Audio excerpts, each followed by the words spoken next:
മോഹിനിയാട്ടം കണ്ടിട്ടില്ലെങ്കിൽ ഈ വീഡിയോ ഇപ്പൊ തന്നെ സ്കിപ്പ് അടിച്ചോട്ടാ. കണ്ടിട്ട് ഈ വീഡിയോ കണ്ടാ മതി. ഇന്നേ ഫുഡിനെ കുറിച്ച് പറയാനല്ല വന്നെ, ഇന്നലെ കണ്ട മോഹിനിയാട്ടത്തിനെ കുറിച്ച് പറയാനാ വന്നെ. എന്തുട്ട പടം, ചിരിച്ച് ചിരിച്ച് ചിരിച്ച് മനുഷ്യ ചത്തു.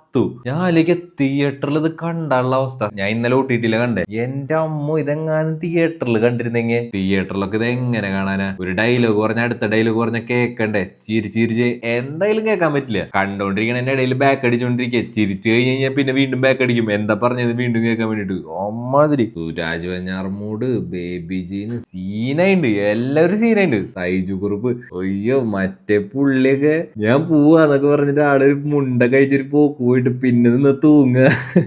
അതിന് തൂങ്ങണന്റെ ഇടയില് നമ്മളൊക്കെ ഒറ്റയ്ക്കാക്കിട്ട് ആള് രക്ഷപ്പെടാൻ പോവാ. പിന്നെ സീനായത് സൈജു കുറുപ്പിന്റെ അമ്മയുടെ ക്യാരക്ടർ. ഓയ്യോ സീന്. മറ്റേ ഇത് ഇങ്ങനെയൊക്കെ പിടിച്ചിട്ട് ആളുടെ എക്സ്പ്രഷൻ ഉണ്ട്. നാളികേരൊക്കെ കഴിക്കണ നേരത്ത് ഇത് ഇങ്ങനെ പിടിച്ചിട്ട് എക്സ്പ്രഷൻ ഉണ്ട്. കൊന്നൊക്കെ കഴിഞ്ഞിട്ട് ചായ മൊക്കൊക്കെ പൊത്തിട്ട് പോക്കുണ്ട് ആളുടെ. കണ്ടിട്ടില്ലെങ്കിൽ എന്തായാലും കാണണ്ട. സീൻ പടം സമ്മതിക്കണം. ശരിക്കും നോക്കുകയാണെന്നുണ്ടെങ്കിൽ ഇതൊരു സീരിയസ് പടം. പക്ഷെ ആ സാധനം ഇങ്ങനെ കോമഡി ആക്കി സമ്മതിക്കട്ടെ. ഇങ്ങനെ കോമഡി ആക്കിയത് ചിരിച്ച് ചിരിച്ച് എന്റെ തൊണ്ടൊക്കെ വയ്യാണ്ടായി ചിരിച്ച് ചിരിച്ച് അമ്മാതിരി ചിരിച്ചിരിച്ചിരുന്നത്. ഡോങ്ലിയുടെ സീനൊക്കെ ഉണ്ട്, മറ്റേ രണ്ട് സുഭാഷുമാര് തമ്മിലിട്ട്.